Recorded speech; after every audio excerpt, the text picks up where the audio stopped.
En el encuentro anterior de antropología teológica, de lo que se trata en antropología teológica es ver, examinar, debido a que no es posible dar todo el tratado de antropología teológica en una semana, lo que se trataba era de escoger qué temas considerábamos que eran más importantes para nosotros.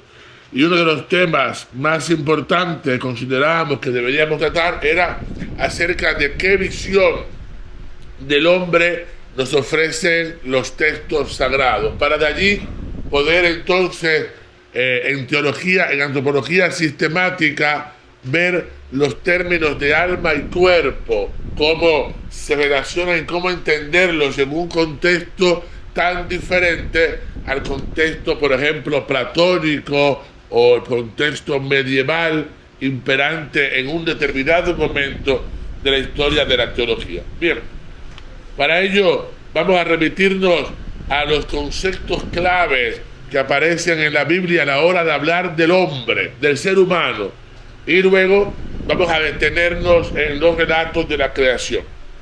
Lo primero que tenemos que tener en cuenta es que en el modelo antropológico con el que opera el Antiguo Testamento, ese modelo con el que opera el Antiguo Testamento es, a pesar de la disparidad de autores y épocas, notablemente estable y uniforme, sin que se detecten huellas de desarrollos diversos, al menos en lo tocante a los libros en hebreo.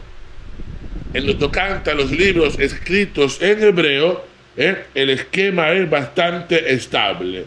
Lo vamos a comprobar examinando los términos más importantes del vocabulario antropológico hebreo. Una vez obtenido el modelo de hombre que está implicado en ello, será el momento entonces de detenernos en el relato de la creación.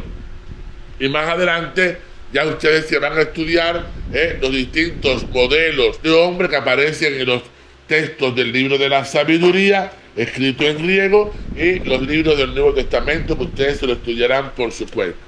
Bien, la idea que la cultura hebrea se hace del hombre se refleja en tres términos antropológicos claves: basar, nefes y ruah. Son tres términos que vamos a tocar hoy y que son importantes para entender qué significan y qué tienen que ver con lo humano. El término basar, con B y con S, el término nefes, con S al final, y el término ruah. Ninguno de estos términos tiene una equivalencia precisa. Ruah, terminado en H. Se escribe R-U-A-H. Bien. Ninguno de estos términos tiene una equivalencia precisa en las lenguas occidentales modernas, lo cual ilustra ya la distancia que media entre la concepción del hombre en ellos contenida y la actualmente vigente. Sin embargo, por otra parte, esta antropología, extraña en un primer momento a nuestros hábitos mentales, nos suministra un caudal de intuiciones paradójicamente actuales. Bien, el vocablo basar que aparece en la Biblia significa, esto es importante, síganme el discurso para poder entender. Basar significa originariamente la carne de cualquier ser vivo, hombre o animal. La carne, basar. Así lo encontramos en Isaías 22:13, Isaías 44:16, en Levíticos 4:11, en Levíticos 26:29. De ahí pasa a designar al mismo ser viviente en su totalidad, en cuanto visiblemente emplazado en el campo de percepción sensible de los demás seres. Es decir, la carne es la manifestación exterior de la vitalidad orgánica. En este sentido, su significado se aproxima al que las lenguas modernas tiene el cuerpo. En textos como Números 8:7, en Job 4:15, en Primera de Reyes 21:27, significa el cuerpo. Recuerdan cuando Job dice, y en esta carne mía contemplaré a mi Salvador. O sea, en este bazar mío, en este cuerpo mío contemplaré a mi Salvador. Bazar se emplea además frecuentemente como designación del hombre entero. El Salmo 56, versículo 5. La carne del versículo 5 pasa a ser el hombre del versículo 12. Dado que al menos un tercio de las veces en que la Biblia aparece el término bazar se aplica también a los animales, su atribución al hombre subraya el sustrato biológico común con todos los seres vivos. Hombres y animales están pues enraizados en un ámbito ontológico que los avecina. Como veremos luego, difieren entre sí cualitativamente. En el uso del término para denotar al hombre hay dos notas características. Ante todo, y porque el hombre es un ser social cuya realidad no se agota en la frontera de su piel, sino que se prolonga en el tú próximo, bazar puede significar el parentesco. El hecho de que todo hombre es siempre carne junto a carne. Esta sí que es bazar de mi bazar, dice el texto, de forma que la carne del otro es también la carne propia en cierta medida. Hombre y mujer son un solo bazar, una sola carne. En Levítico 18:6, la mujer consanguínea es llamada carne de su pariente. En Génesis 37:26, José es carne de sus hermanos. En Isaías 58:7, en el límite, cualquier ser humano, y no solo el próximo o el consanguíneo, es carne mía. La expresión kol basar, toda carne, sirve en fin para designar a la totalidad solidaria de los individuos que componen la especie humana, e incluso a todos los seres vivientes. Lejos pues de connotar el principio de individuación, basar connota un principio de solidaridad o de sinodalidad. En segundo lugar, la designación del hombre como carne sugiere a menudo los matices de la debilidad, no solo física, sino también moral, fragilidad y caducidad inherentes a la condición humana. Así, por ejemplo, en Génesis 6:12, la carne se asocia a una conducta pecaminosa. Isaías 40:6, la carne es tan efímera como la hierba campestre. En Salmo 78:39, la carne es un soplo que se va y no vuelve. Hay que notar que en estos textos no se adjudica a la carne el ser fuente o principio del mal, como creen las antropologías dualistas que provienen después de Platón. Se advierte tan solo que a su limitación ontológica le es propia la cualidad del desfallecimiento biológico o ético. La dialéctica latente aquí es la de creador-criatura, no la de espíritu-materia. De ahí que quepa hablar en sentido positivo de un corazón de carne. Ezequiel, yo les daré un corazón de carne, en sentido positivo. De ahí también que el término basar no se predicará jamás de Yahvé. Nunca hace referencia a Yahvé, contrariamente a lo que ocurre con Nefes, que se le atribuye a Yahvé más de 20 veces. Y por supuesto con Ruá, que se aplica a Yahvé en el 35% de los casos. Más bien se asevera enfáticamente la soberanía de Yahvé o de su espíritu sobre toda carne. Término basar. Término nefes. Nefes es la noción central de la antropología israelita. Primeramente significó la garganta, el órgano de la respiración. Así aparece en Josué, en los Salmos, y por metonimia, la respiración misma, el aliento. Así, por ejemplo, en Primera de Reyes 17:21 y siguiente. De ahí toma el sentido de principio vital o vida común a hombres y animales. En fin, Nefes designa el propio ser viviente en general y más particularmente al hombre, donde el término está funcionando obviamente como un pronombre personal. La nefes es el centro vital e inmanente al ser humano. Es la persona concreta, animada por su propio dinamismo y dotada de rasgos distintivos, hasta el punto de que con este término se puede significar lo que hoy llamaríamos la personalidad o la idiosincrasia de tal o cual ser humano. Así, por ejemplo, se dice que Israel, que fue extranjero en Egipto, conoce la nefes del extranjero, su idiosincrasia, su espiritualidad. Esto es, que puede hacerse cargo de su psicología por haber vivido en una situación análoga. Por otra parte, la nefes hebrea no es una entidad puramente espiritual, equivalente a la psique platónica, y ello pese a que de las 755 veces en que aparece, los 70 introducen el término por psique unas 680 veces. Traducción insuficiente, cuando no desorientadora. En efecto, la nefes está afectada por un permanente coeficiente de corporeidad. Cuando el ser humano siente hambre, dice Isaías 29:8, la nefes está vacía. El pueblo hambriento en el desierto se lamenta de tener la nefes seca. Número 11:6. ¿Por qué digo esto? Para que no creamos que la nefes se refiere al espíritu. No. Hace referencia al ser entero. El ser entero. La nefes disfruta con los manjares de la tierra, dice Isaías 55:2. No es extraño, pues, que basar y nefes se utilicen indistintamente para denotar al hombre entero, funcionando como sinónimos.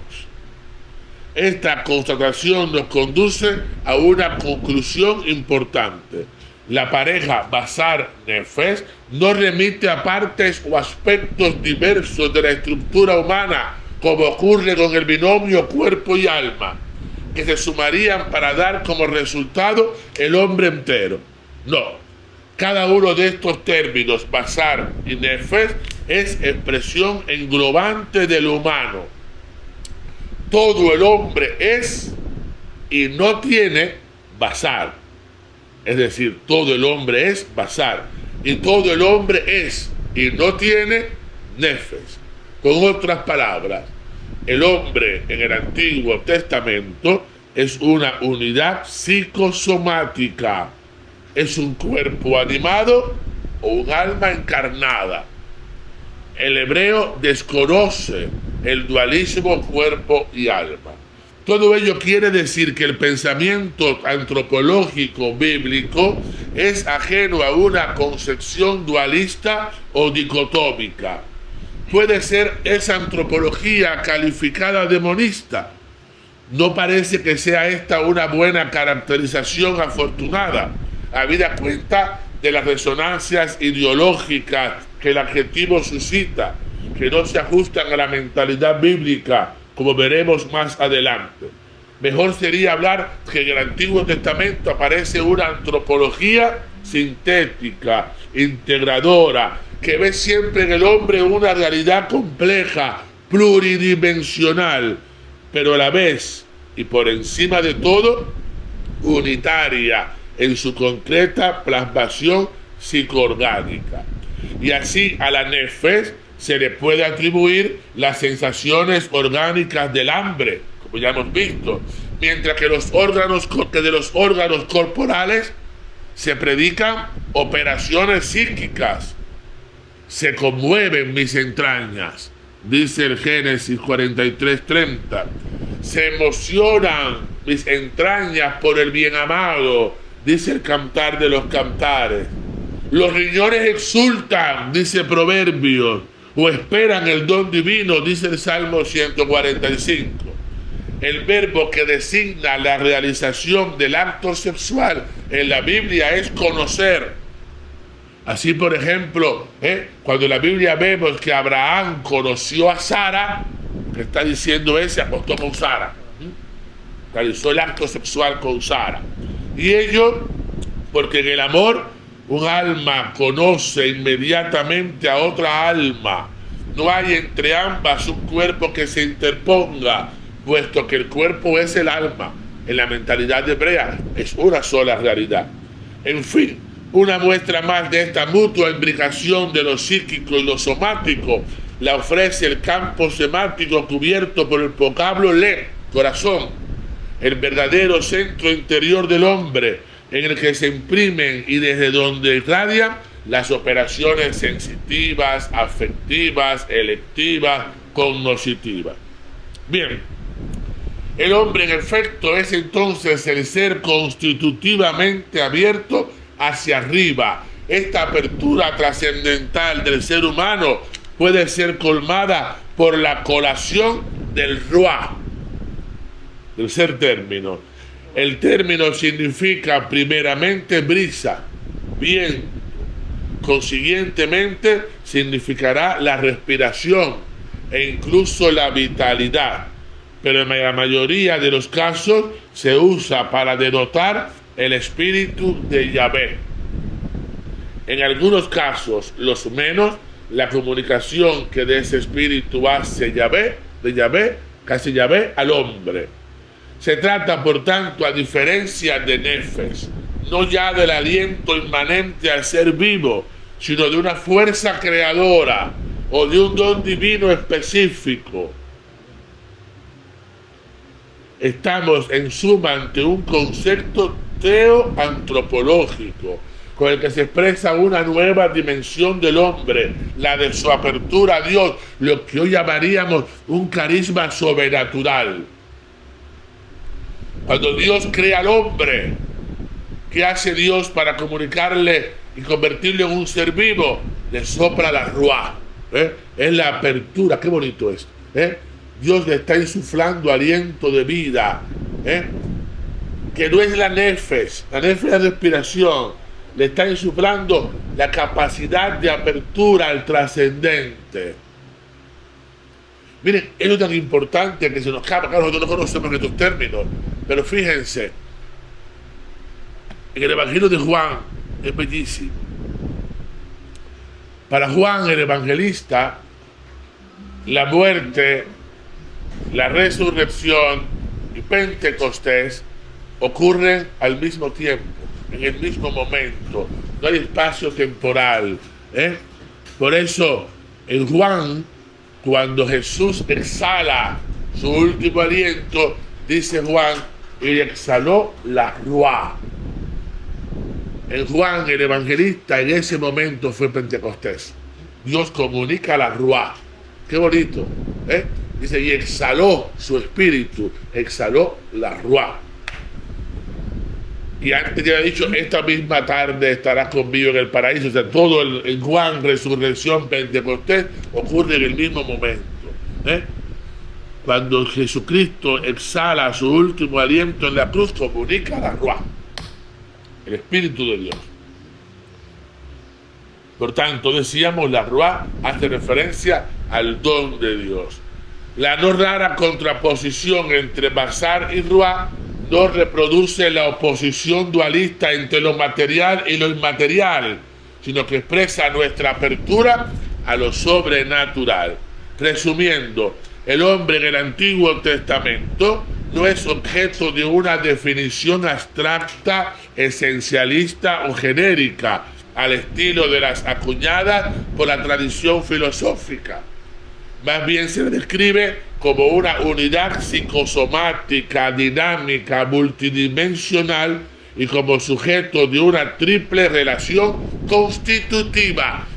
Sujeto, qué bonito, el hombre sujeto de una triple relación constitutiva, con Dios, con el prójimo y con el mundo. Esto es lo que define al hombre en el Antiguo Testamento. De estas tres dimensiones significativas, La más importante cualitativamente es la tercera, en la que se plasma la decisiva relación Dios-hombre. El hecho de que Dios haya creado por la palabra implica que el creador espera de la criatura una respuesta. El hombre es la criatura mediante la cual la creación responde verbalmente al creador. ¡Qué bonito! La creación del mundo por la palabra se va a prolongar en nuevas e incesantes palabras creativas. Y así, lo mismo que Dios llamó al pueblo a la existencia, dice el libro del Éxodo, qué bonito. Dios llama al pueblo a la existencia, fíjense. Esa es la primera experiencia que tiene Israel de Dios, de liberador. Esa es la primera experiencia. Dios es el que libera, que nos llama a la existencia como pueblo. De igual modo, llama al hombre singular. El ser humano vive literalmente de esa llamada y se mantiene en la existencia en la medida en que está a la escucha perseverante y atenta de la palabra divina.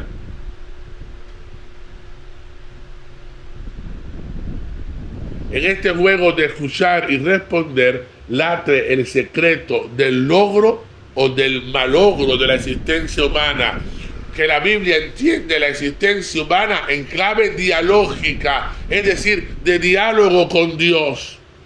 A quien no tiene esa capacidad responsorial activa es un hombre acabado. Como dice el Salmo 18, el moribundo es como un sordo, como un mudo. Ya no puede responder. Por el contrario, el elegido de Dios experimenta una potenciación de dicha capacidad. El siervo de Yahvé ha recibido lengua para hablar, se le ha despertado el oído. En cambio, quien ya no puede hablar con Dios es como el que vive en el Sheol. Los muertos no son quienes te alaban como yo ahora. Bien, dicho esto, ya conociendo estos tres términos, vamos entonces a comenzar con los relatos de la creación del hombre. Vamos a empezar por el segundo relato de la creación. Génesis 2, del 4b al 25.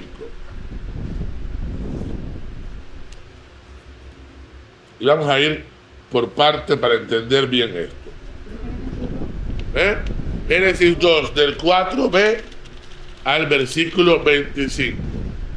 Es decir, el segundo relato de la creación.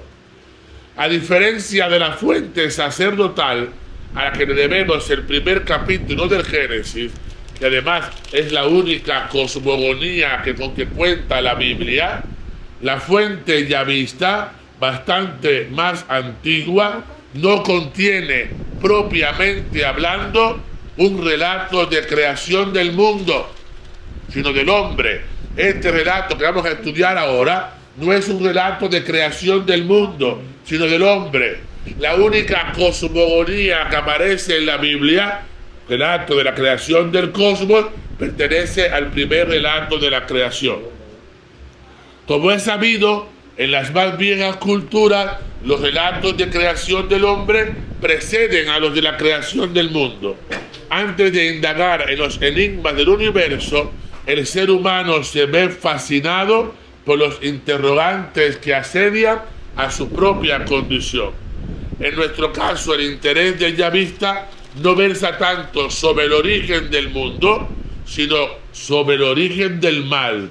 Cómo explicar la existencia del mal en una realidad procedente y dependiente de un Dios bueno. Para responder a esta cuestión, el autor va a articular su relato en dos partes bien diferenciadas. La primera parte nos presenta a los protagonistas del drama, que se va a desarrollar en la segunda parte, y los sitúa en un mundo conscientemente idealizado, en el que todo está en orden y las relaciones recíprocas de sus habitantes discurren en un clima de pacífica familiaridad. En el texto, tal y como ha llegado hasta nosotros, confluyen relatos que preexistieron separadamente en la tradición oral de Israel. Habría habido narraciones independientes de la creación del hombre, de la creación de la mujer y del drama del paraíso, que luego se unieron en un solo relato. Las suturas entre ellas no siempre están bien conseguidas. Por ejemplo, para que nos demos cuenta de la importancia de esto, la imposición de la prohibición al árbol de la ciencia le es imputada al hombre antes de la creación de la mujer. Ahí es que nos damos cuenta que son tres relatos diferentes unidos en uno solo. Sin embargo, la mujer la conoce. ¿Cómo lo sabe ella si aún no había sido creada? Ahora vamos a ver. Así pues, el hombre, el Adán, de los versículos 7 y 17, sería originariamente no un individuo humano del género masculino, sino el ser humano, la humanidad. Eso explicaría por qué la mujer lo conoce ya la prohibición. Otro indicio de superposición de relatos, mientras que 2:9 menciona dos árboles en el centro del jardín, 3:3 parece conocer solo uno, el que va a desencadenar el drama del pecado. Vamos allá. Cuando el Señor Dios hizo tierra y cielo, no había aún matorrales en la tierra, ni brotaba hierba en el campo, porque el Señor Dios no había enviado lluvia a la tierra, ni había hombre que cultivase el campo y sacase un manantial de la tierra para regar la superficie del campo. Entonces el Señor Dios modeló al hombre de arcilla del suelo, sopló en su nariz la ruá, el aliento de vida, y el hombre se convirtió en un ser vivo. El Señor Dios plantó un parque en Edén, hacia oriente, y colocó en él al hombre que había modelado. Un Dios jardinero, Dios que planta un jardín. El Señor Dios hizo brotar del suelo toda clase de árboles hermosos de ver y buenos de comer. Además, el árbol de la vida en mitad del parque y el árbol de conocer el bien y el mal. En Edén nacía un río que regaba el parque y después se dividía en 4 brazos. El primero se llama Pisón y rodea todo el territorio de Havilá, donde se da el oro. El oro del país es de calidad y también se dan allí ámbar y ónice. El segundo río se llama Gijón y rodea todo el país de Cus. El tercero se llama Tigris y corre al este de Asiria. Y el cuarto es el Éufrates. El Señor Dios tomó al hombre y lo colocó en el parque de Edén para que lo guardara y lo cultivara. El Señor Dios mandó al hombre: puedes comer de todos los árboles del jardín, pero del árbol de conocer el bien y el mal no comas, porque el día que comas de él tendrás que morir. Y el Señor Dios se dijo: no está bien que el hombre esté solo, voy a hacerle el auxiliar que le corresponde. Todavía no había sido creada la mujer con la prohibición del árbol, ¿vale? Entonces el Señor Dios modeló de arcilla todas las fieras salvajes y todos los pájaros del cielo y se los presentó al hombre para ver qué nombre les ponía. Así el hombre puso nombre a todos los animales domésticos, a los pájaros del cielo y a las fieras salvajes, pero no se encontró el auxiliar que le correspondía. Entonces el Señor Dios echó sobre el hombre un letargo y el hombre se durmió. Le sacó una costilla y creció carne desde dentro. De la costilla que le había sacado al hombre, el Señor Dios formó una mujer y se la presentó al hombre. El hombre exclamó: esta sí que es hueso de mis huesos y carne de mi carne, basar de mi basar. Su nombre será Adamá. Adamá, que traducido literalmente sería, su nombre será varona. Hembra, traduce el texto bíblico.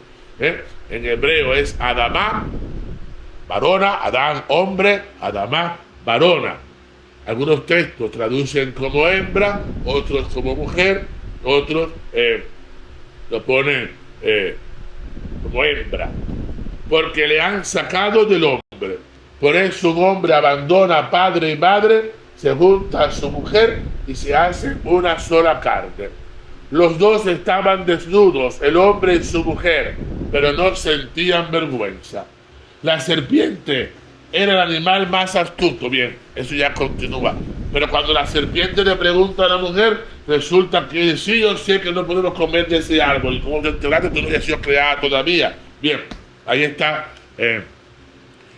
una posible explicación, que al ser tres relatos unidos en uno solo, el hombre de este relato significará la humanidad y no el varón. Bien, de todos modos, la narración del yavista en su forma actual presenta una unidad de pensamiento que no debe ser ignorada, que es sumamente importante para entender la antropología.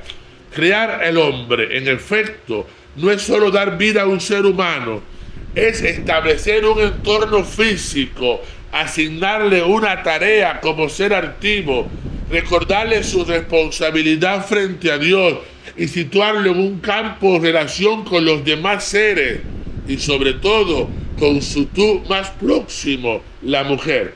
Solo entonces el hombre está completo. La obra de su creación finaliza y es celebrada con un himno jubiloso que sirve de epílogo triunfal a todo el relato. En resumen, el hombre, piensa el yavista, es hombre cabal en cuanto ser dotado de vida propia, enraizado en la tierra que debe trabajar y cuidar y de la que obtendrá sus medios de subsistencia, abierto obedientemente a la relación de dependencia de Dios y situado ante el resto de los seres vivos como superior, y por último completado por la relación de igualdad y amor con esa mitad de su yo que es la mujer. En este horizonte de comprensión del humano, el paraíso juega un papel esencial. Va a ser el quicio sobre el que gire toda la gama de relaciones interpersonales, Dios-hombre, hombre-mujer. De este modo, el yavista consigue ponerle horma a un cuadro unitario de diversas procedencias que se dan en un mismo relato. Logra también dar razón del complejo fenómeno que el hombre es, recogiendo en una visión integradora la pluralidad de sus dimensiones. El hombre solo se realiza en esa doble apertura hacia Dios y hacia los demás. Hasta que esto no se da, no termina el acto creador de Dios. ¿Me van siguiendo? Bien. Hasta aquí hemos tratado de situar el texto yavista en el marco de las preocupaciones que a él le tenían pensativo y en el contexto actual. Pero ahora podemos analizar momentos más importantes. Por ejemplo, los versículos 4b hasta el 6, según hemos visto, el relato pasa por encima de la cuestión de la creación del mundo. No se detiene allí.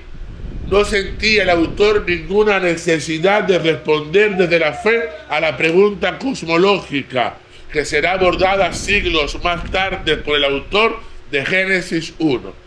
A nuestro propósito solo interesa señalar hasta qué punto la consideración del mundo está orientada aquí antropocéntricamente. La frase del versículo 5b: no había hombre que labrara el suelo, hace de la tierra algo que solo con el trabajo humano empieza a cobrar sentido. ¿Nos damos cuenta de esto? Para el autor del Génesis, la tierra adquiere sentido cuando el hombre la trabaja. Dato importante: el trabajo no aparece aquí como una condena por el pecado, sino es una misión del hombre. Es un hombre activo que ha de trabajar para conseguir lo que quiere, ha de labrar la tierra. no es un pecado. Digo, no es el trabajo, no es porque el hombre haya pecado. No. Después el trabajo se convertirá en algo arduo cuando el pecado desestabilice las relaciones. Ahí sí, pero al principio no.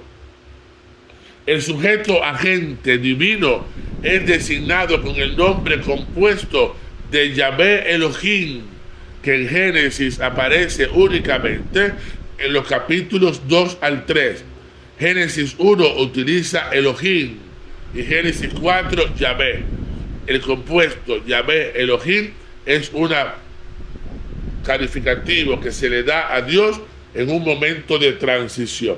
Bien, una vez que el autor nos ha hablado de una tierra a la espera de aquel que ha de darle sentido con su actividad, procede sin más a narrarnos su aparición. Formó Yahvé Dios al hombre con polvo del suelo e insufló en sus narices aliento de vida y resultó el hombre un ser viviente. La primera reflexión que nos dicta la lectura del verso, es que la antropología veterotestamentaria nos está diciendo el carácter unitario de la comprensión hebrea del ser humano. El hombre es una sola realidad, no es un compuesto. Lo que Dios forma del polvo no es el cuerpo, sino el hombre. Lo que Dios insufla no es el alma, sino el aliento, es decir, la neshama, el nefesh, vocablo sinónimo de nefesh. El resultado de esta operación en dos momentos es el ser viviente. El autor hebreo desconoce el dualismo cuerpo y alma. Cuando Dios crea del polvo, crea al hombre entero del polvo. Y cuando Dios insufla su ruá, no está dando el alma, sino el aliento de vida del hombre. Este modo de describir la acción creadora de Dios viene sugerido por un hecho de experiencia. Al término de su vida, el hombre exhala el aliento y se convierte en polvo. Luego, en cuanto ser vivo, consta de dos elementos, polvo y aliento. La popularidad de esta representación está atestiguada por varios pasajes de la Escritura. Cito: todos han salido del polvo y todos vuelven al polvo. ¿Quién sabe si el aliento de vida de los humanos asciende hacia arriba una vez muertos? Dice el libro del Coelet. Yahvé sabe, cito de nuevo, Yahvé sabe de qué estamos plasmados. Se acuerda de que somos polvo, dice el Salmo 103:14.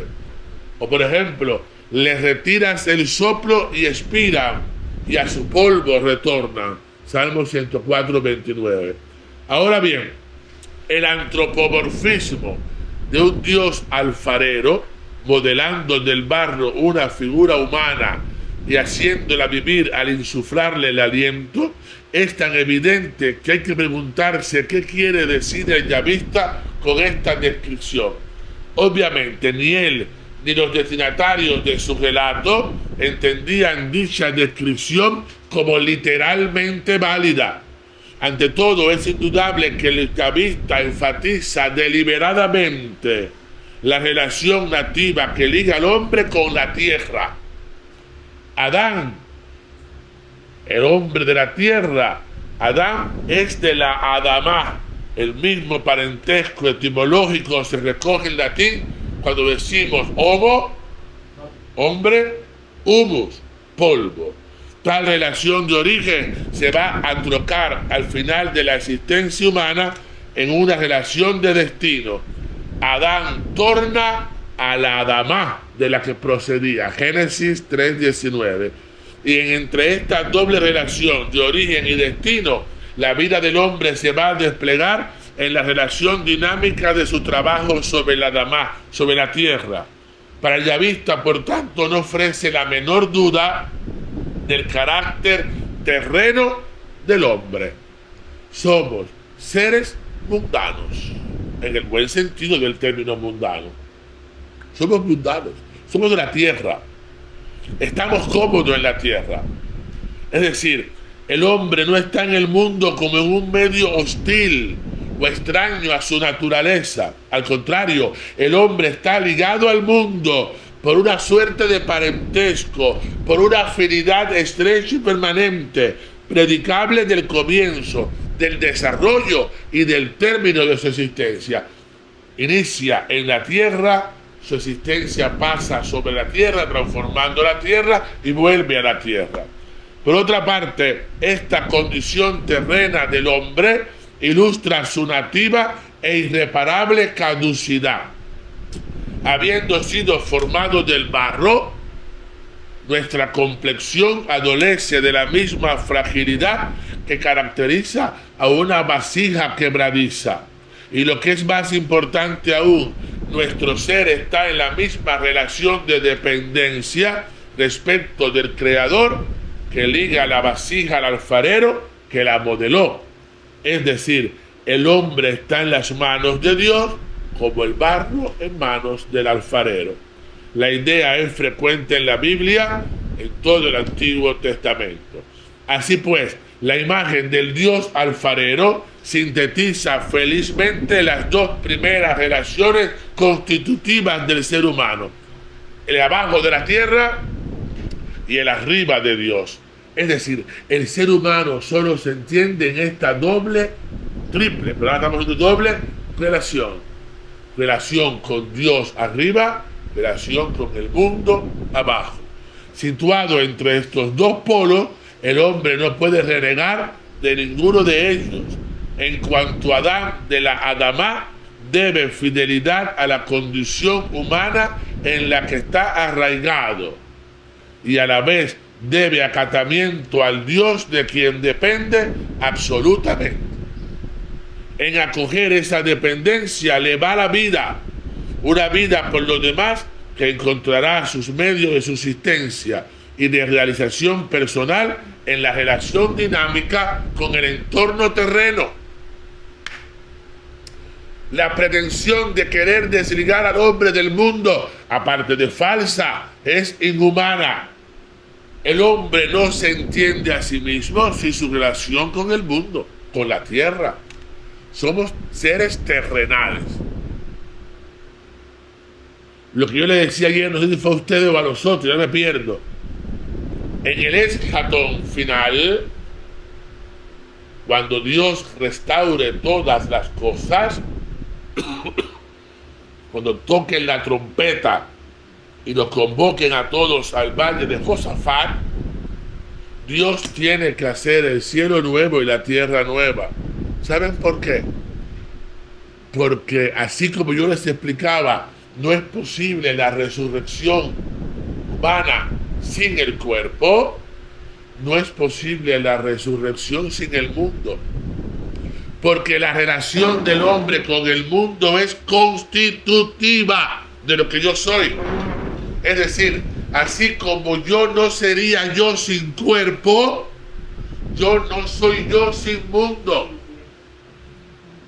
Por eso dice San Pablo, la tierra entera gime con dolores de parto esperando la parucía, donde Dios la hará nueva, porque Dios en el otro lado nos tiene que dar el mundo. Si no, no somos hombres cabales ni mujeres cabales. Porque para poder explicar y entender lo humano, necesitamos de esa triple relación, con Dios, con el tú y con el mundo. Por eso Dios no va a destruir al mundo como piensan los hermanos separados. No puede destruirlo.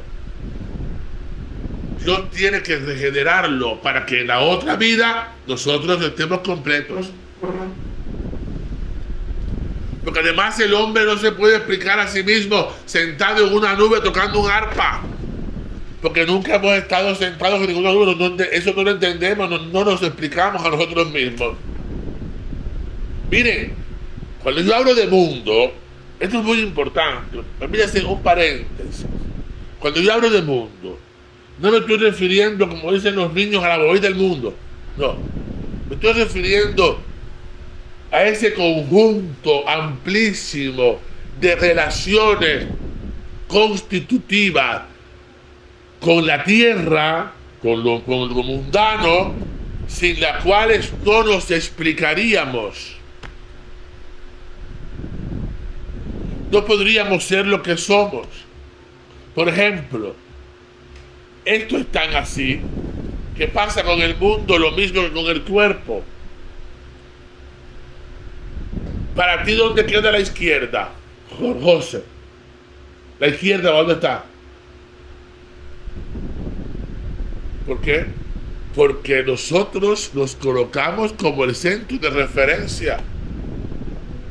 El mundo. Para ti, ¿qué cosa es grande o pequeño? ¿Lo que es más grande que tú o más pequeño que tú? Todo lo que es más grande que tú es grande.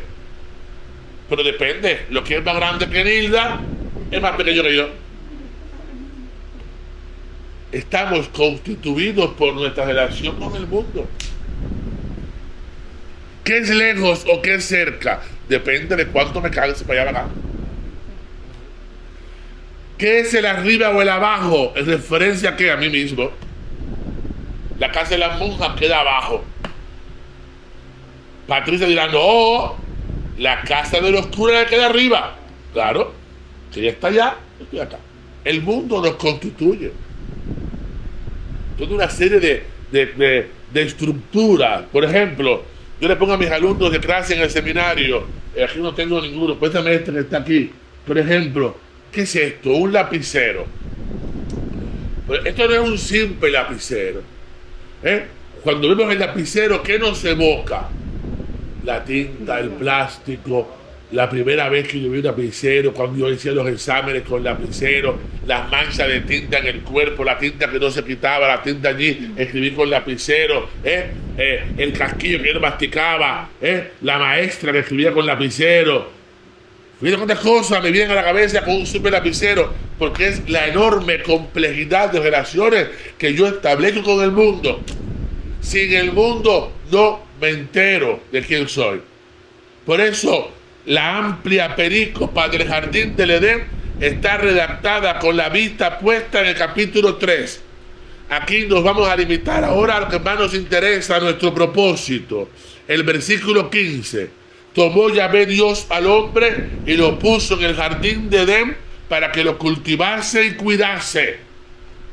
Retoma el hilo de la narración donde lo había dejado. Es decir, cultivar, el trabajo no es fruto del pecado, es un castigo por el pecado.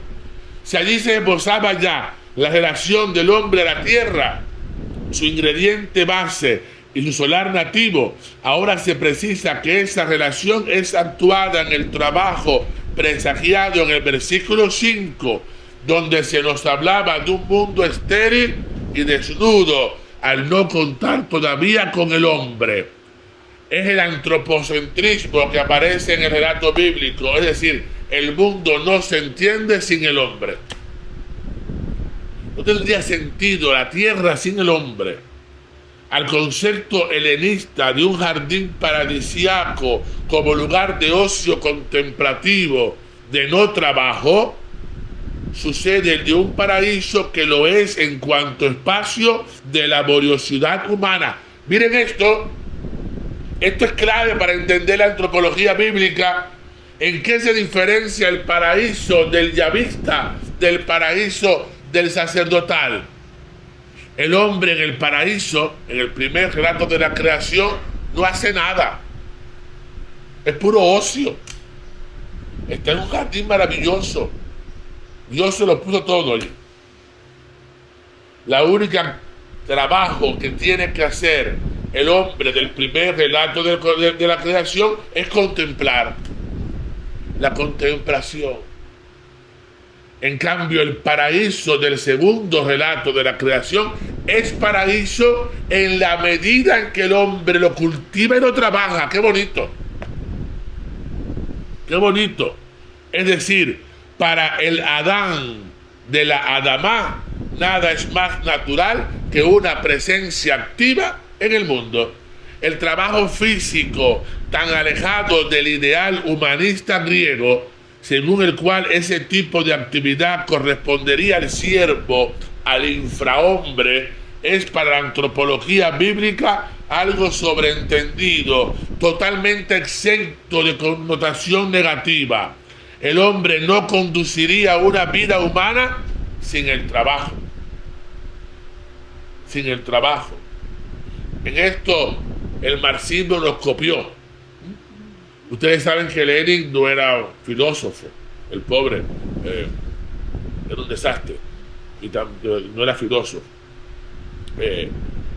Pero Lenin sí era hijo de un pastor protestante, y para no morirse de hambre, el pobre, pues durante un tiempo le dio por dirigir una iglesia y conocía algunos textos, algunos relatos de la Biblia. Bueno, por eso uno de los postulados del marxismo es que el trabajo humaniza. Bueno, por eso no se lo inventó él, eso es bíblico. El hombre bíblico no se entiende, no está completo, no es cabal, sino siendo un hombre activo, trabajando. Disfrutar de la tierra y trabajarla son cosas complementarias, no opuestas. La oposición va a surgir después, en el capítulo 3, versículo 17, cuando el pecado perturba el orden original. Pero a este momento el trabajo y el disfrute de la tierra son complementarios. Bien, tras la diversa valoración del trabajo en la tradición griega y en la bíblica, laten dos modelos antropológicos bien distintos. El que secciona al hombre en dos mitades, la corporal, inferior e inauténtica, y la superior, que es la espiritual, que es la propiamente humana. Y el que, no dividiendo al hombre en dos mitades, no tiene motivos para estimar con prevención su contacto directo con la materia. El autor del Yavista no hace asco de la materia. Por eso no considera pecaminoso ni inadecuado que el hombre trabaje la tierra. No hay influencia griega en el segundo relato de la creación. Porque para el griego sí, los dioses griegos no se contaminan con el mundo.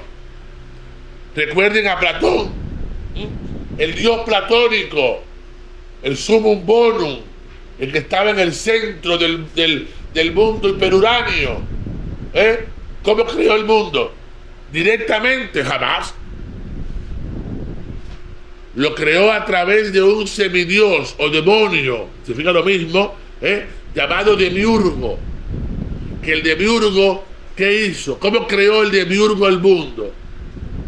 Así, contemplando a Dios, iba copiando lo que veía en el mundo. Por eso, para que entiendan esto, la antropología, para la antropología platónica y la cosmología platónica, el mundo es una mala copia. La realidad auténtica está en el otro lado, en el mundo hiperuráneo. Por eso los hombres del mundo platónico, compuestos de alma y cuerpo, el cuerpo pertenece al mundo de la copia, al mundo de la copia, a lo bajitico, a lo que no cuenta, a lo que no es importante, y el alma pertenece al mundo hiperuráneo, que es el mundo de lo verdaderamente importante, de lo que cuenta. Por eso en la antropología platónica, ¿cuál era el objetivo último del ser humano? Desprenderse del cuerpo para poder volver al mundo hiperuráneo. Están arriba. En el universo platónico, la meta era liberarse de lo corpóreo, porque lo corpóreo pertenecía a la materia, a lo caduco, a lo falso, a lo inauténtico, a lo no verdadero. Y esa es la mentalidad que se va a transmitir luego a la tradición creyente y católica en los primeros siglos, que pervive hasta hoy, todavía. El dualismo sigue hoy. Todavía la gente sigue creyendo que hay que liberarse del cuerpo, que el cuerpo es malo para que se libere el alma. Pero es por esto. El dios yavista no le tiene asco a la materia, porque desconoce esta otra realidad. El dios griego no. ¿Cómo el hombre llegaba del mundo hiperuráneo de la tierra? Porque se distraía en la contemplación del sumo bien. Se distraía y como castigo por su distracción era arrojado a la tierra, a un cuerpo material. Y toda su vida en la tierra consistía en ver de qué manera se liberaba de la cárcel del cuerpo para volver al mundo hiperuráneo. Bien, es una antropología que extiende al hombre en dos. Una parte es la superior, la auténtica, y una parte es la inferior y la inauténtica. Pero la antropología bíblica desconoce esto. El hombre es una sola realidad. Por eso hay un libro por allí que ustedes seguramente algunos se lo habrán leído. Yo no se los aconsejo leer. Para mí es un libro que ha hecho mucho daño. Algunos se pueden escandalizar por esto, pero es verdad. El Kempis, la imitación de Cristo, es un libro dualista. Que comienza diciendo: considera alma cristiana los tormentos de la cruz. Es decir, lo importante es liberar al alma de esta cárcel y estos hierros, que es el cuerpo. Y se nos olvida lo importante: sin el cuerpo no nos salvamos. Porque la monja solo puede hacer obras de caridad porque tiene cuerpo. Si no, no puede. Las almas solas no reparten habas con aceite. Por ejemplo, el padre Cirilo ya no puede repartir nada ya. Ya no puede llevar habas con aceite, ni jabón, ni nada, ni darme en la puerta. Está en el momento actual, se encuentra en el estado de alma separada. Bueno, esperemos que esté en el cielo y no en el infierno, pero quiero decir, está en el estado de alma separada. No puede. Nosotros sí podemos. Soy mi cuerpo. Yo rezo con mi cuerpo, me arrodillo con mi cuerpo, beso la cruz de Cristo con mi cuerpo, hago oraciones en español con mi cuerpo. La antropología bíblica no hace asco de la materia. Esto es importante, muy importante.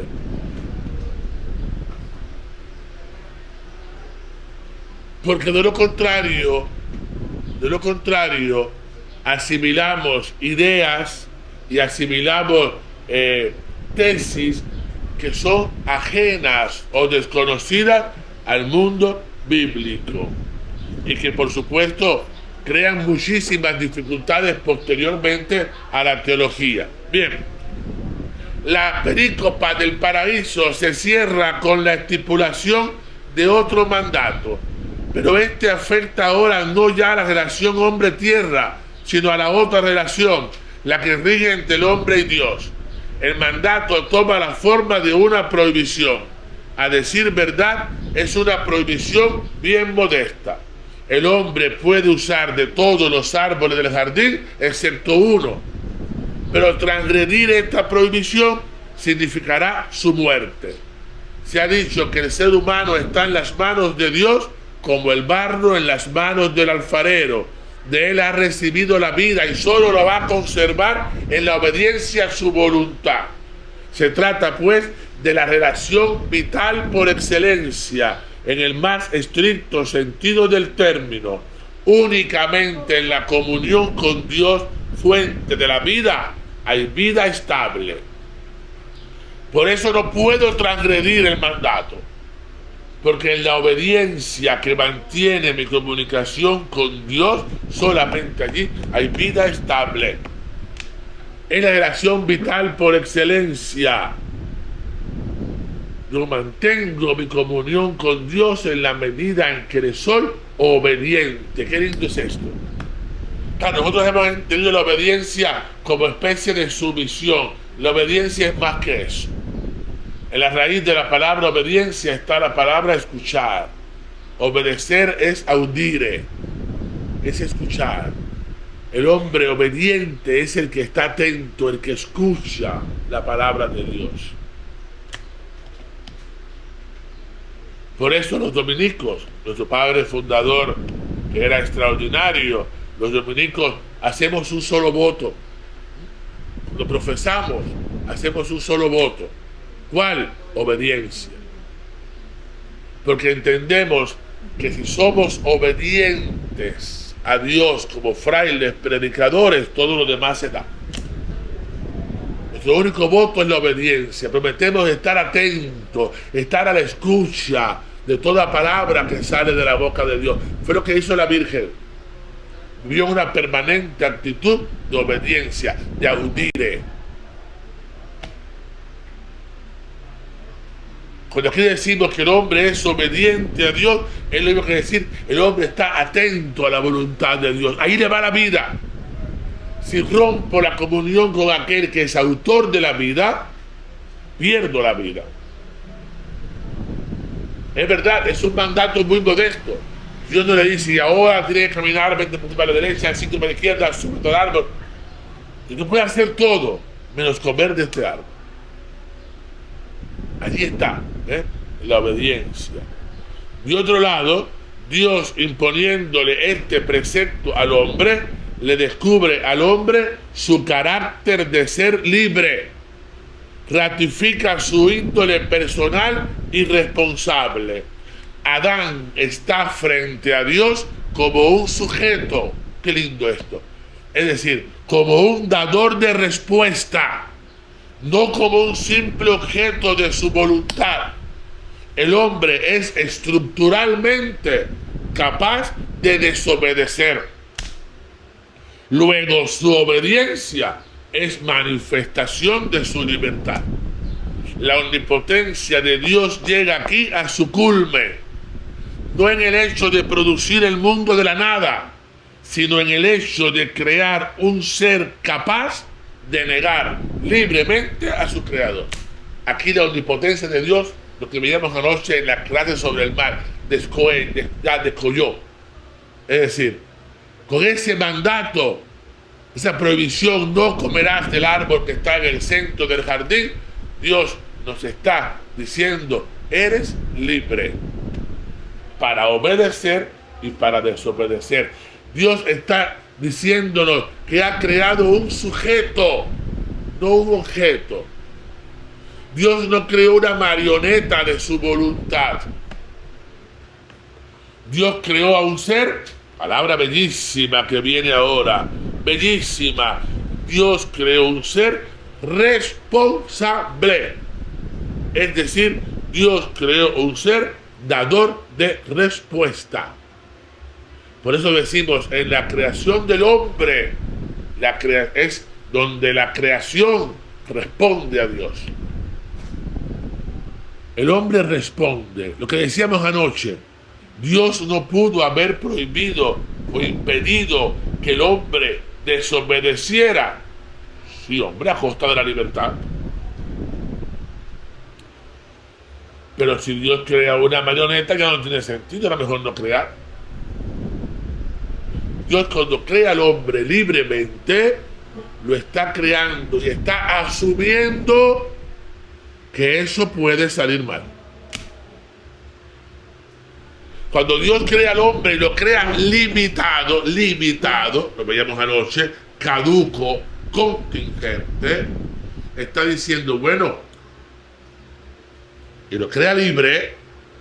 ¿Qué está haciendo Dios en su omnipotencia divina? Dios se está retirando, está cediendo el espacio al hombre. Si yo te creo libre, yo me retiro para que tú puedas ejercer tu libertad libremente. La pregunta es, ¿Dios no pudo intervenir para que el hombre, impedirle al hombre pecar? Pudo. Sin embargo, como decíamos anoche, Dios quiso no poder. Dios quiso no poder para respetar la obra de sus manos, respetar a la criatura que es su interlocutora, que es el ser humano. Dios quiso no poder. Ahí viene, forma parte también de la kenosis de Dios. Dios se retira, quiero no poder, para que el hombre sea libre. Hombre, la libertad humana es falible, es contingente, puede fallar y de hecho falla. Sí. Y es más, puede fallar. De hecho falla. Y es más, siempre falla. Sí. Pero como decíamos anoche, solo quedan dos opciones. O creo un mundo finito, con todas sus imperfecciones, o no creo. O, como yo les decía a ustedes ayer, en la reflexión, ¿qué es mejor? ¿Ser finito, contingente, limitado o no ser? Pues ser contingente, finito y limitado. Una vez que Dios crea, el fruto de su creación siempre es limitado, porque no es Dios, porque la única perfección es Dios. El único perfecto es Dios. Y cuando Dios me crea libre, me está creando con una libertad finita, situada. Miren si esto es importante, señores, que en esa finitud de la libertad está nuestra salvación. ¿Por qué los ángeles que se rebelaron contra Dios no tienen perdón? Pues porque su libertad no era finita, situada ni mediada, la nuestra sí. Es decir, cuando yo hago algo libremente, ese acto de la libertad mío es siempre mediado por las circunstancias, por la cultura, por mi finitud, por mi contingencia, por mis limitaciones, por mi desconocimiento. ¿Qué hace falta para que haya pecado? Catecismo naranja del Papa Polaco. 3 cosas por lo menos hacen falta para que haya pecado. 1, materia grave. Aquello que yo voy a hacer sea malo verdaderamente. 2, libertad para hacerlo. Si no soy libre, si Dios no nos hubiera creado libremente, nunca hubiéramos pecado porque obraríamos por necesidad. El culpable del mal sería Dios. Es decir, yo obro libremente. Para que haya pecado tiene que haber libertad. Y tercera cosa, conciencia. Estar consciente de que lo que yo voy a hacer es malo. Y una vez que se den estas cosas, 3, si las hago, si las tengo, mi pecado es grave. Ese es el pecado que rompe la comunión con Dios, el que se confiesa en el confesionario. Ahora bien, dice Tomás de Aquino, oye amigo, estas 3 cosas son tremendas. Y Tomás de Aquino dirá, por eso raramente pecamos gravemente. Raramente. ¿Por qué? Hombre, primero, porque nuestro conocimiento de las cosas siempre es muy pobre. Siempre es limitado. Si conociéramos al sumum bonum, como dice el famoso acto de conciencia, de arrepentimiento, lo que se llama esto en los devocionarios, el acto de contrición, que dice, si supiera del cielo que perdí, del infierno que merecí, no hubiera pecado. Claro, hombre, si yo supiera conscientemente, en plenitud, todo lo que me pierdo por el pecado, no peco. Porque la voluntad humana siempre tiende al bien, cuanto más al sumo bien. El ladrón roba, ¿por qué? Por amor al mal, no, porque para obtener un bien para él, un bien relativo, un falso bien, pero lo entiende como bien. La voluntad humana siempre tiende al bien real o al bien aparente, pero siempre al bien. Si yo supiera del bien que me estoy perdiendo, no peco. No tendría opción. Si yo supiera del infierno que merezco, ni muerto peco. Pero no lo sé. Primero. Segundo, mi libertad. Somos libres, sí. En muchísimas ocasiones, sí. Siempre, no. A veces somos más libres que otras veces, porque mi libertad es situada.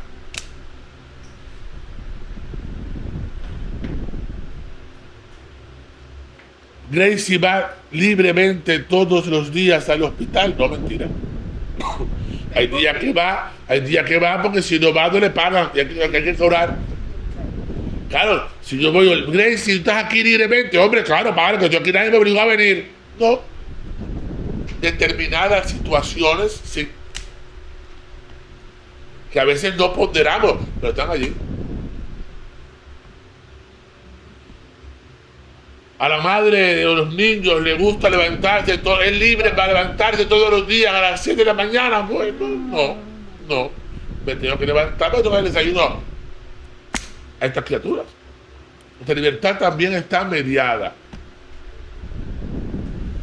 Bueno, pues a veces, cuando hacemos algo malo, porque nuestra libertad no es completa, nuestra cosa no es completa, es porque decimos, Señor, pequé, ten piedad y misericordia de mí, y el Señor nos perdona, porque tiene en cuenta que nuestra libertad es mediada, que nuestro conocimiento es mediado, etc. Se los pongo ahora en otro ejemplo para que entendamos esto. La Virgen María era libre para decirle al ángel que no. Si decimos que no, no hay libertad, lo cual es terrible, no tiene ningún mérito. Pero se entiende lo que se quiere decir. ¿Qué se quiere decir? Ante el sumo bien, no es que no haya libertad, es que ante el sumo bien la libertad se realiza plenamente, porque la libertad solo se realiza en el bien. Y por tanto, ante el sumo bien, en la libertad más amplia, más grande y más plena y más profunda de la Virgen María, puede decirle que sí a Dios. No le podía decir que no.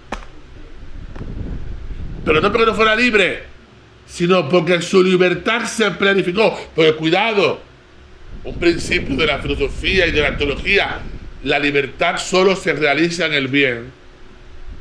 No hay libertad para el mal. Para el mal hay libre albedrío. Pero la libertad humana solo se realiza en el bien. Es decir, ¿en qué consiste la libertad humana? La libertad no es hacer lo que me da la gana, como mucha gente piensa. No. La libertad es hacer lo que tengo que hacer porque me da la gana. Eso es diferente. Esa es la libertad. Hacer lo que tengo que hacer porque me da la gana. No es hacer me da la gana. No. En el mal, la libertad humana se empobrece, se cutreriza, se relativiza. En el bien se purifica. Claro, María estaba preservada del pecado, por tanto, en María el ejercicio de la libertad y el ejercicio de su conciencia era mucho más pleno que nosotros. O sea, María, cuando recibió el anuncio de parte de Dios, María veía mucho más allá de lo que nosotros vemos, porque no había en ella la insidia del pecado.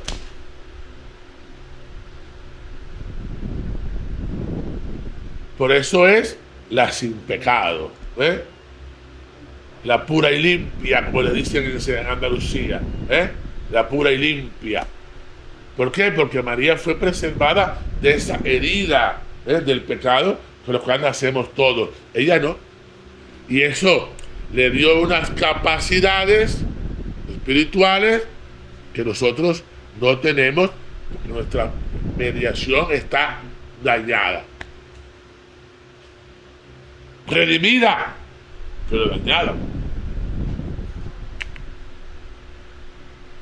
Entonces, cuando Dios crea al hombre en la perícopa del paraíso, del árbol del conocimiento del bien y del mal,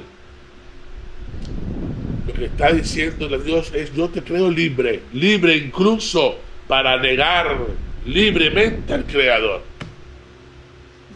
Así aparece la peculiar dialéctica de una relación de dependencia no alienante, sino liberadora, tan propia de la mentalidad bíblica. El hombre ha surgido a la existencia, esto es bellísimo, como el tú al que Dios se dirige, con quien Dios habla y del que Dios espera respuesta. A ninguna otra criatura Dios ha tratado de este modo. El precepto del versículo 16, a la vez que subraya la absoluta superioridad de Dios sobre el hombre, entroniza al hombre por encima del resto de la creación. Solo a ti se te ha dado ese poder, el de responder libremente a Dios. Aquí hay que entender el hombre como hombre y mujer, como humanidad. Porque recuerde que cuando Dios le prohíbe al hombre comer del árbol que está en el centro del jardín, todavía no ha creado a la mujer. La mujer viene inmediatamente después, aún no. Por eso no es un mandato solo para el hombre, es a la humanidad. A la humanidad. Que solo el hombre reciba un precepto de Dios significa pues que, primero, es inferior a Dios. Segundo, que es solo inferior a Dios y superior a todos los demás. Su superioridad respecto a la tierra ya estaba reconocida en la consigna del trabajo. La perícopa siguiente la confirmará de manera decisiva, haciéndola valer sobre el resto de los seres vivos. Es decir, la prohibición nos está diciendo que el hombre es inferior a Dios, pero es superior al resto de las criaturas, porque solo el hombre es capaz de dar respuesta. ¿Me siguen? Bien, ¿qué podemos decir entonces de esto que hasta ahora hemos visto? Bien, podemos decir que Dios crea al hombre como su interlocutor, como un ser capaz de dar respuesta, como una unidad psicosomática, como un cuerpo animado o como un alma encarnada, no como la unión de dos elementos diferentes. Por eso, como decíamos ayer, cuando el hombre se muere entero, aunque no enteramente, pero se muere entero. Muero yo, qué bonito, ¿eh? Yo. ¿Y yo qué soy? Yo soy una realidad corpóreo-espiritual, o espiritual corpórea, una única realidad que necesito de esa pluralidad para ser yo. Ya esto no lo puede decir, por ejemplo, el padre Cirilo, que está ahora mismo escindido, en una realidad de almas separadas. Nilda, por ejemplo, ahora puede ir a la columna donde está y decir: yo soy mujer cabal, soy una unidad psicosomática. Yo,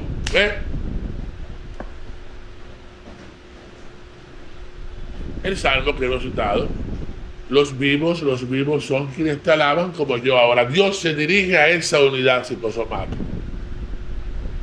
Cuando Dios crea del polvo de la tierra crea al hombre entero.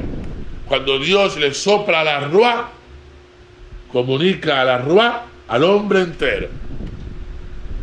Dicho esto, ya estamos en condiciones en la próxima clase de entrar en el tratado de antropología sistemática, que eso sí nos va a llevar tiempo y necesitará un gran esfuerzo por nuestra parte para entender entonces qué es lo que queremos decir, porque la teología tiene que mantener el binomio cuerpo y alma, hay que mantenerlo para el estudio teológico.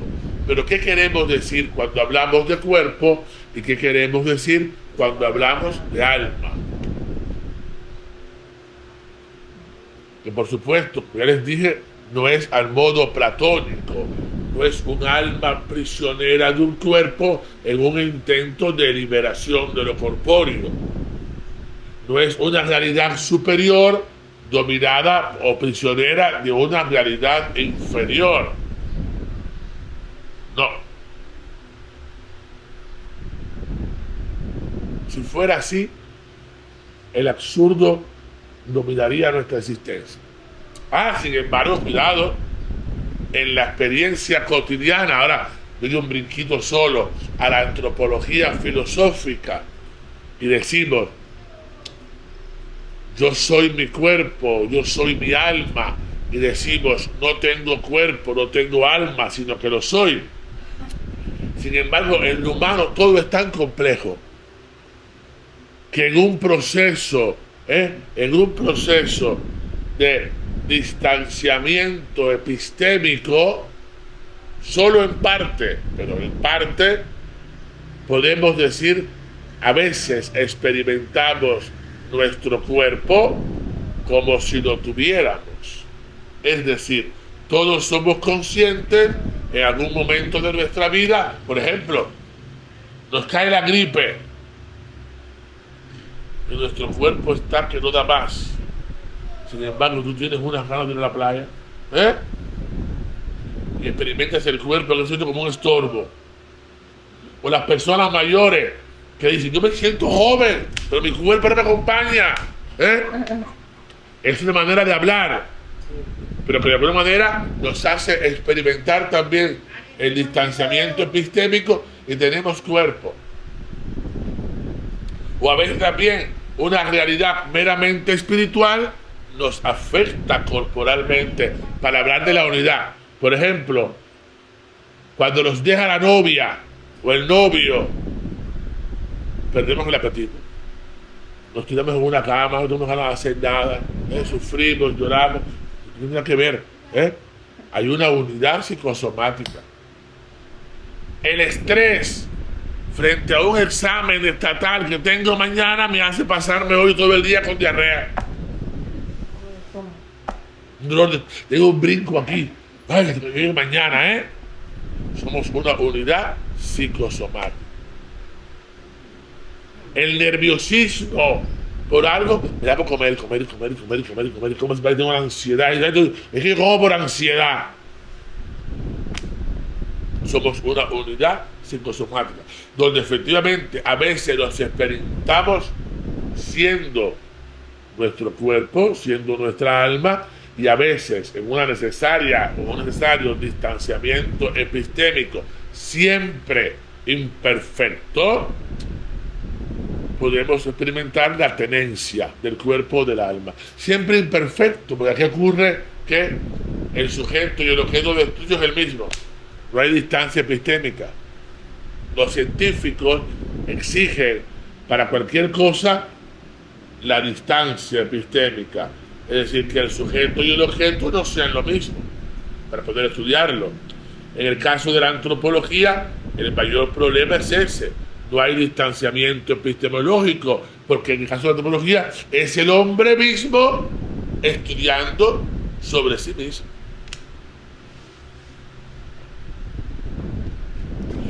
Una experiencia de tener cuerpo muy interesante y como dicen los jóvenes de ahora, muy random, muy rara. Ustedes nunca se ha pasado, a mí me ha pasado, y es terrible, que se despiertan con un brazo todavía acalambrado. Y te preguntan, ¿qué cosa es esto? Y lo sientes como que no es tuyo, que es susto aquí. A mí me ha pasado. Es de los sustos más terribles. Despertarme. ¡Ah! Sí. Y ese brazo que está ahí, y yo hasta golpe me he dado, porque a veces me he lanzado contra la esa noche. Bueno, ahí tú te dices, ¿qué pasó aquí? Se me desconectó esto. Es una experiencia de tener cuerpo, parcial, pero para que entendamos que somos esa realidad única, psicosomática. Por eso la salvación de Dios no es para el alma, es para el hombre entero. La salvación es para el hombre entero. Jesús no le dice al buen ladrón, hoy tu alma estará conmigo en el paraíso. No, estarás tú conmigo en el paraíso. Por eso el credo apostólico es tan terrible. El credo apostólico lo tiene más claro que el niceno constantinopolitano, es más antiguo, tenía menos influencia griega. El credo niceno, el credo apostólico, cuando habla de la muerte de Jesús, que dice, y bajó los infiernos. Que no es que Jesús bajara a caminar por los infiernos a ver a los condenados, como a veces la gente dice, no, él bajó a predicar a los condenados. No es eso.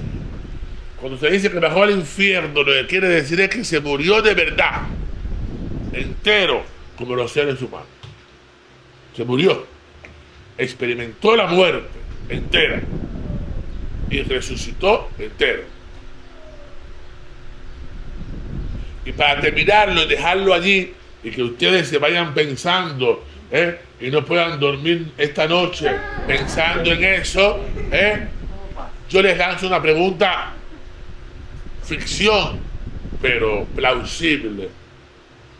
¿Qué pasa si mañana en una tumba en Jerusalén encuentran el cuerpo de Jesús? ¿Qué pasa?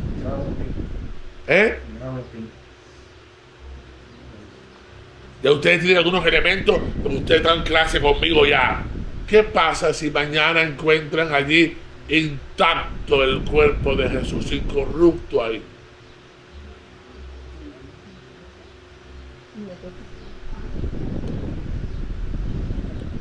No pasa absolutamente nada porque la materia no resucita. ¿Tu mamá dónde está? En el cielo. ¿Cierto o falso? ¿Y los huesos? No pasaría nada. Bueno, las viejas se morían de un infarto, pero la gente como ustedes preparada en teóloga, no. No pasaría nada porque la materia no resucita. Lo raro es que en el caso de Jesús se fue con todo. Eso es lo raro. Bueno, se fue con todo. El sepulcro está vacío, ¿vale? Pero eso es lo raro. Porque la materia... Y se aparece el cuerpo de la Virgen. Ay, ya no es la Virgen. Yo sabía que todo era mentira. Es la Virgen. Yo vi el cuerpo de Santo Domingo aquí. Yo está ahí. Y no está en el cielo. Está en el cielo. Pero yo vi ahí un hueso. Está ahí. El cráneo lo vi, lo besé. Está ahí. Eso es importante. Ya sé que si esto sale de aquí, empezarán a decir que el Padre Este es hereje y que no cree en la resurrección. Yo creo en la resurrección, pero les recuerdo algo. Y creo en la resurrección tal y como está presentada en el Evangelio. Pero les recuerdo algo. La materia no resucita. El cuerpo resucita, la materia no. Lo veremos en antropología, veremos el cuerpo, que es la corporalidad. Es mucho más que la materia.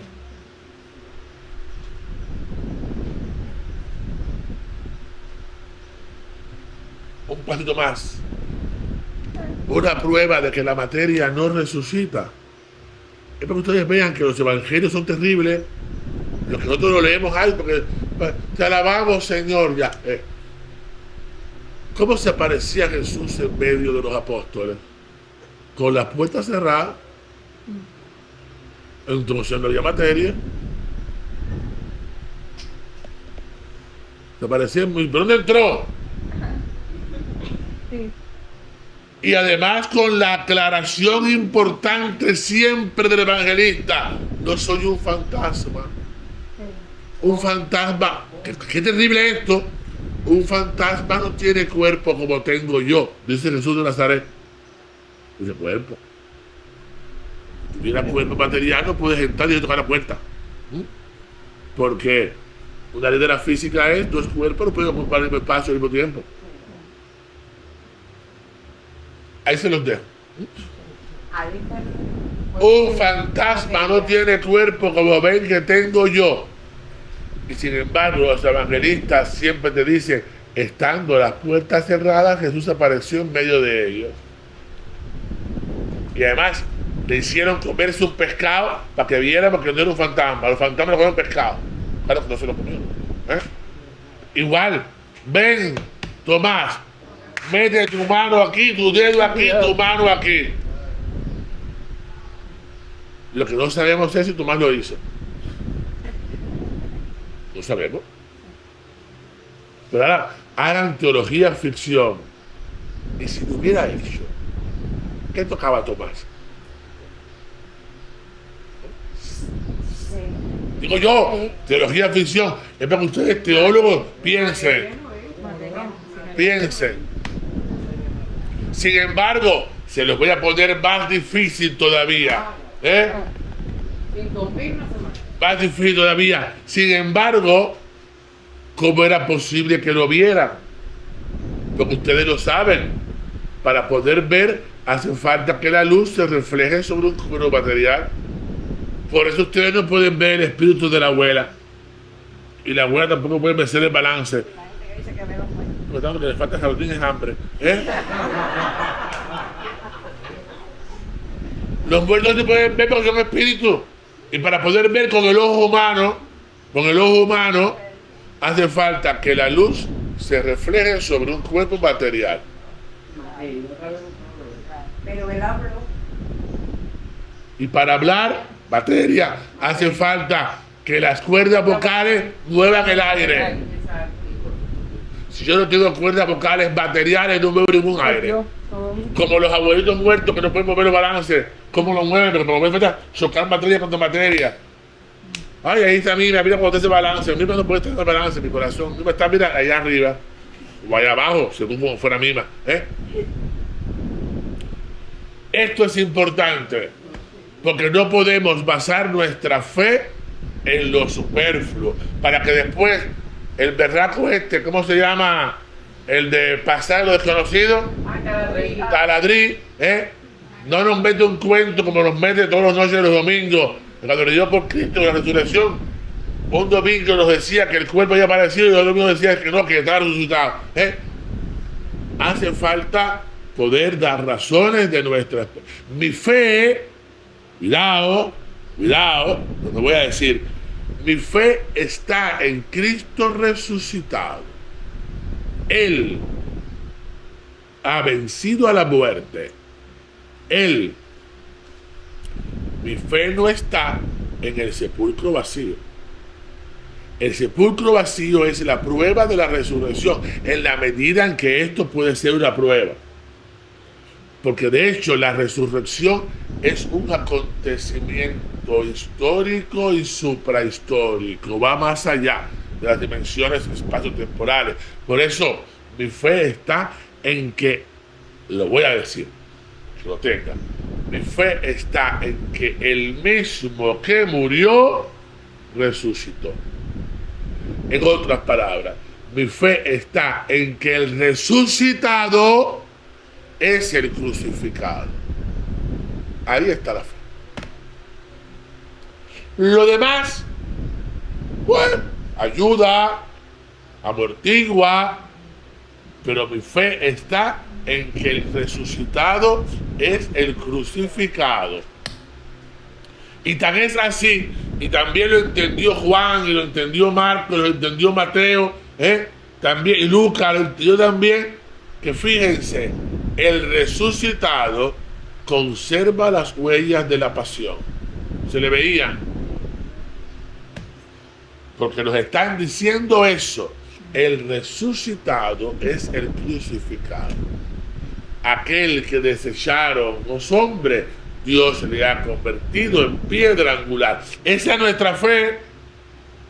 La fe no es que si los lienzos están aplastados, que si la sábana santa de Turín, la sábana santa de Turín no prueba nada. Hoy hay un movimiento ahora en torno a la sábana que ya que si era un hombre tal de tal año decir que sí, que la sangre era muy Dios, genial. Pero mi fe en la resurrección no está en la santa síndone, está en la persona resucitada de Jesús de Nazaret. Ahí está mi fe, inamovible. Ya que si la santa síndone es verdad, que si no es verdad, que si era de un prieto contemporáneo con Jesús, ya, porque Jesús era prieto también. Eso no nos gusta todos los días, pero era prieto, como todos los israelitas de ahora y de entonces. Prieto quiero decir, no era rubio de ojos verdes. Pues la santa síndone no es la prueba de mi fe, ni el sudario no es la prueba de mi fe, ni el manto de la Verónica. Todo eso es wow. Bueno, a ver, wow, tan wow que cuando yo voy a Roma y peregrino por los santos lugares, yo todo eso lo beso y lloro, me arrodillo, y para mí aquello es lo más grande, ¿vale? Porque eso estimula mi fe, pero no es el centro de mi fe no radica allí.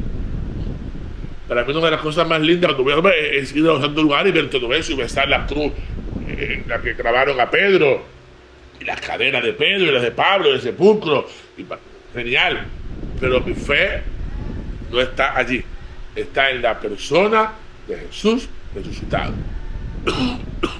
El mismo que crucificaron.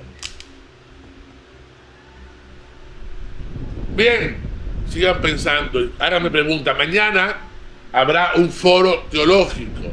por la noche. Eso no es para que nosotros, ni Leandro ni yo, nos pongamos a hablar ahí como dos cotorras, que ya llevamos demasiado. Es para que ustedes vengan con preguntas, inquietudes, cosas que les gustaría, que no va a dar tiempo en una clase, y si nosotros las podemos responder, las respondemos, y si no, pues lo dejamos como tarea para más adelante. Pero mirar en el foro teológico, que haremos ahí en torno a un termo de café y una galletita, conversaremos sobre cosas de la fe, que ustedes aprovechen para hacer este tipo de preguntas.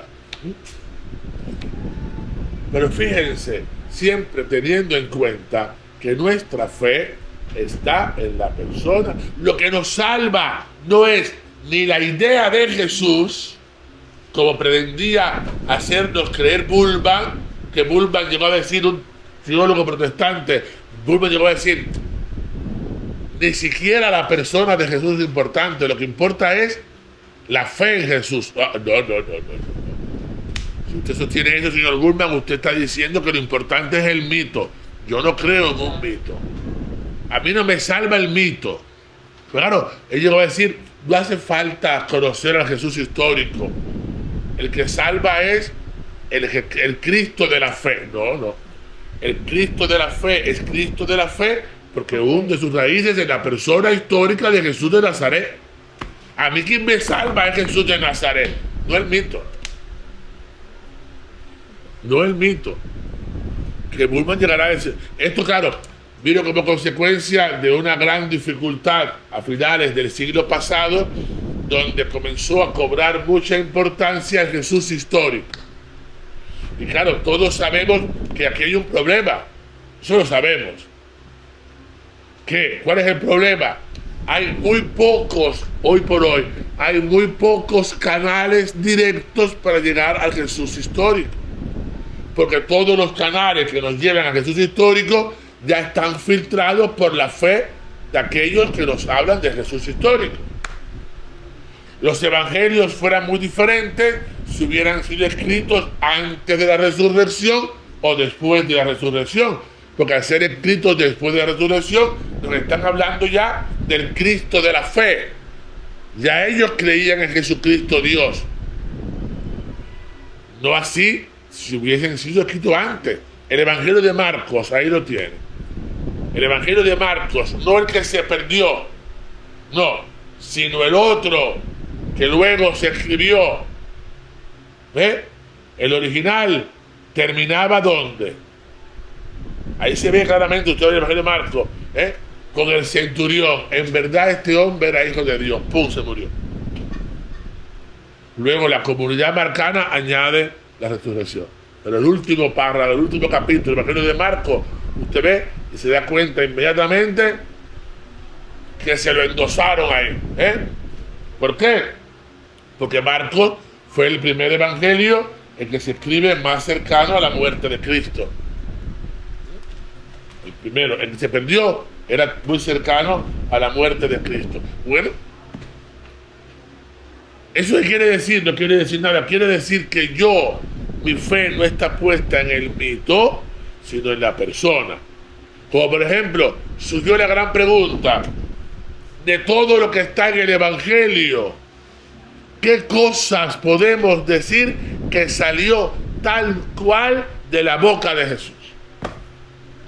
Porque en el tiempo de los evangelistas no existía esto, Ustedes mañana ponen esto en YouTube y dicen, todas estas palabras sí las digo esto que está grabado allí. Pero ¿quién grabó el discurso del pan de vida? Que dura 3 domingos en la misa.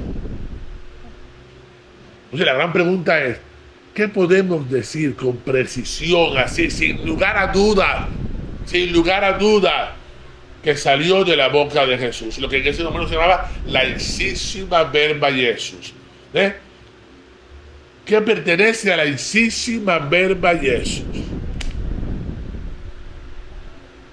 Bueno, se trataron estudios que fueron una locura para llegar a una conclusión. En todos los evangelios hay 3 cosas que podemos decir sin lugar a dudas que Jesús dijo. 3 nada más. Los demás probablemente las dijo, pero que estamos seguros que las dijo, segurísimo, 3. Abba, papito, para dirigirse a Dios. Ni la tradición anterior ni la tradición posterior se le ocurrió nunca eso. Eso fue una originalidad de Jesús. Abba, ipsísima verba Jesús. Y ahora ustedes seguro se van a sorprender. ¿Cuál otra? Bueno, pues cuando Jesús dice, es mejor dar que recibir. ¿Eso no está en los evangelios? Y entonces, Padre, lo dice Pablo, como el mismo Señor Jesús nos dijo, es mejor dar que recibir. Eso no está en los evangelios. Bueno, pues como Pablo lo conserva a pesar de no haber antes ni después, los estudios exegetos dicen, perteneció a la ipsísima verba. Y otro más, porque el propio Señor Jesús nos dijo, el que se acerca al fuego se quema. Y eso está en los evangelios. ¿Pero cuándo será Pablo? Pablo dice, como mismo dijo el Señor Jesús, que se acerca al fuego se quema. Aquí están los hechos, no me mires así, Orlen, ahí está, búscalo. Pertenece a la ipsísima verba. Pero lo demás, todo lo demás, la iglesia que dice, pertenece a la ipsísima intentio Jesús. Es decir, con toda probabilidad, si no literalmente, Jesús dijo eso, hizo eso. Porque no es posible acceder, como tenemos hoy, hemerotecas y videos grabados, ¿no? Y los textos ajenos a la fe sobre Jesús son muy pocos, de los historiadores de la época. Y lo ven, pues, como un personaje insidioso y problemático. Pero, por ejemplo, Flavio Josefo, claro, Flavio Josefo habla mucho de Jesús, pero claro, ¿qué pasó con Flavio Josefo? Que la mano cristiana, en un determinado momento, añadió al texto original algunas cositas que Flavio Josefo nunca dijo. Pero lo que Flavio Josefo sí dijo fue un tal Crestos que fue crucificado en tiempo de Poncio Pilato. Hombre, también es verdad que tenemos más pruebas históricas de la persona de Jesús que las que podemos tener, por ejemplo, de Alejandro Magno, ¿vale? Pero quiero decir, la fe de la iglesia no radica en la literalidad, sino en la persona de Jesús de Nazaret. Por ejemplo, ustedes sufran mucho esta noche, no duerman, donde Jesús dice, funda la iglesia.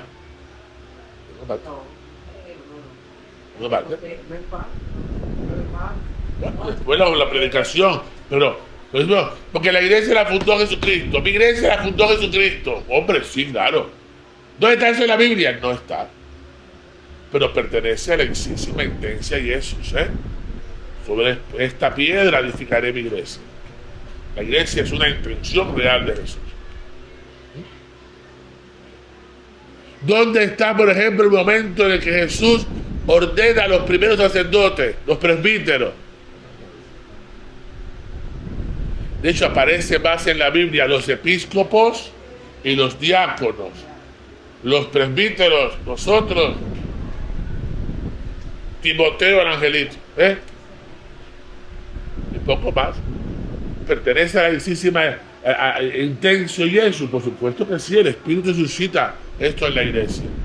Pero nuestra fe no está en la literalidad, está en la persona de Jesús de Nazaret, el mismo que fue crucificado. ¿Vale? Muy bien. Gracias. Descansamos.